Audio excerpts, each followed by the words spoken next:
The dolorous passion and death of our Lord Jesus Christ. Chapter 46. Jesus nailed to the cross. Jesus was now stretched on the cross by the executioners. He had lain himself upon it. But they pushed him lower down into the hollow places, rudely drew his right hand to the hole for the nail in the right arm of the cross, and tied his wrist fast. One knelt on his sacred breast and held the closing hand flat. Another placed the long, thick nail, which had been filed to a sharp point, upon the palm of his sacred hand, and struck furious blows with the iron hammer. A sweet, clear, spasmodic cry of anguish broke from the Lord's lips, and his blood spurted out upon the arms of the executioners.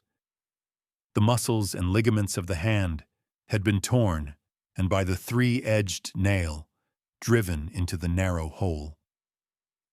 I counted the strokes of the hammer, but my anguish made me forget their number. The Blessed Virgin sobbed in a low voice, but Magdalene was perfectly crazed. The bore was a large piece of iron like a Latin T, and there was no wood at all about it. The large hammer also was, handle and all, of one piece of iron, and almost of the same shape as the wooden mallet we see used by a joiner when striking on a chisel.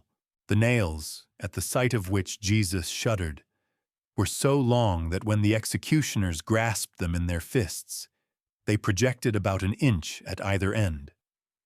The head consisted of a little plate with a knob, and it covered as much of the palm of the hand as a crown-piece would do. They were three-edged, thick near the head as a moderate-sized thumb, then tapered to the thickness of a little finger, and lastly were filed to a point. When hammered in, the point could be seen projecting a little on the opposite side of the cross.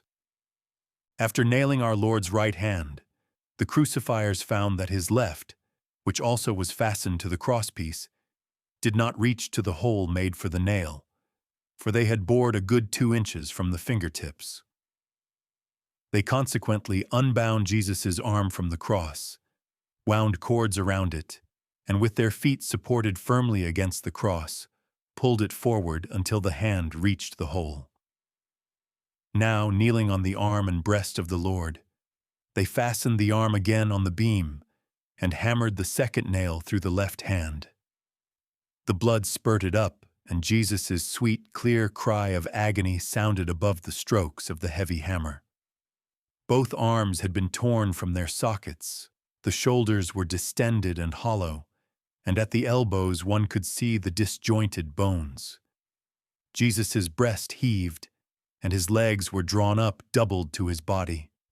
His arms were stretched out in so straight a line that they no longer covered the obliquely rising crosspieces.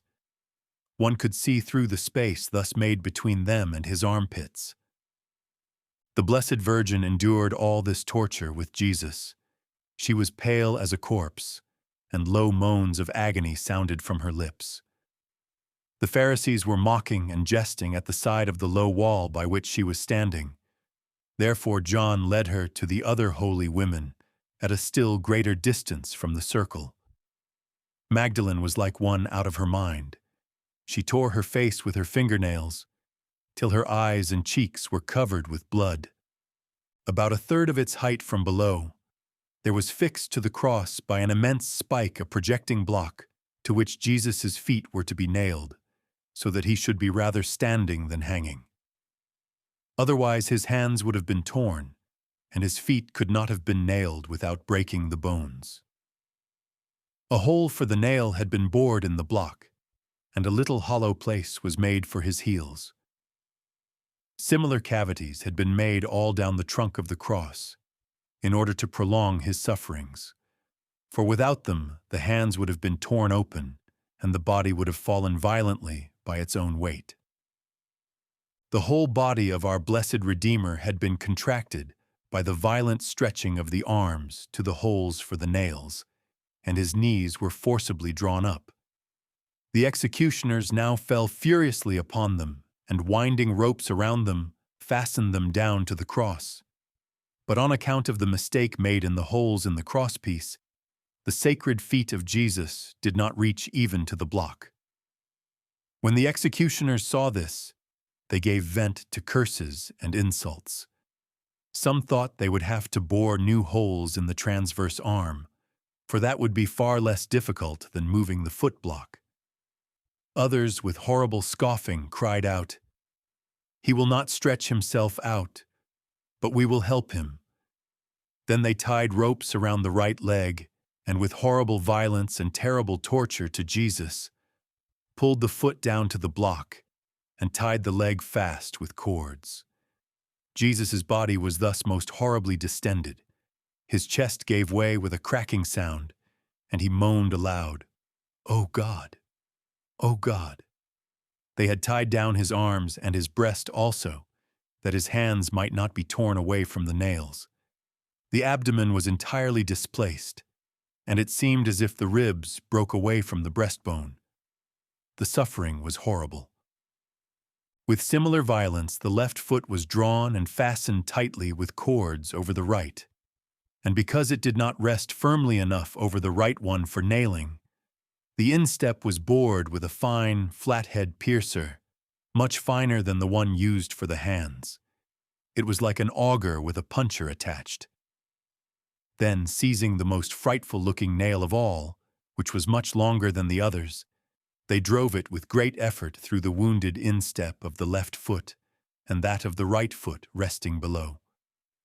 With a cracking sound, it passed through Jesus' feet into the hole prepared for it in the foot block, and through that again back into the trunk of the cross.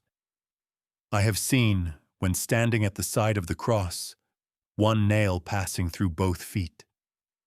The nailing of the feet was the most horrible of all, on account of the distension of the whole body. I counted 36 strokes of the hammer amid the poor Redeemer's moans, which sounded to me so sweet, so pure, so clear. The Blessed Virgin had returned to the place of execution. At the sound of the tearing and cracking and moaning that accompanied the nailing of the feet, in her most holy compassion she became like one dying, and the holy women, supporting her in their arms, led her again from the circle, just as the jeering Pharisees were drawing nearer. During the nailing and the raising of the cross which followed, there arose here and there, especially among the women, such cries of compassion as, "Oh, that the earth would swallow those wretches! Oh, that fire from heaven would consume them!" But these expressions of love were answered with scorn and insult by Jesus' enemies. Jesus' moans were purely cries of pain. Mingled with them were uninterrupted prayers, passages from the Psalms and prophecies, whose predictions he was now fulfilling. During the whole time of his bitter passion, and until the moment of death, he was engaged in this kind of prayer, and in the uninterrupted fulfillment of the prophecies. I heard all the passages he made use of and repeated them with him, and when I say the Psalms, I always remember the verses that Jesus used.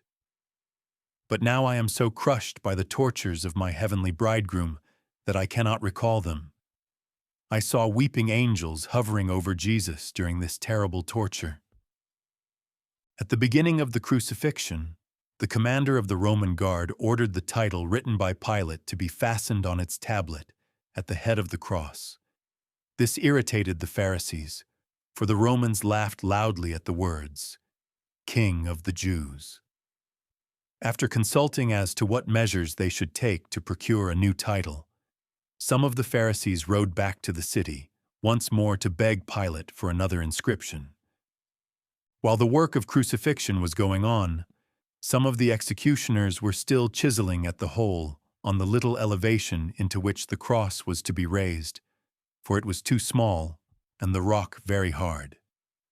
Some others, having drunk the spiced wine which they had received from the holy women, but which they had not given to Jesus, became quite intoxicated, and they felt such a burning and griping in their intestines that they became like men insane. They called Jesus a sorcerer, railed furiously at his patience, and ran more than once down the mount to gulp down ass's milk.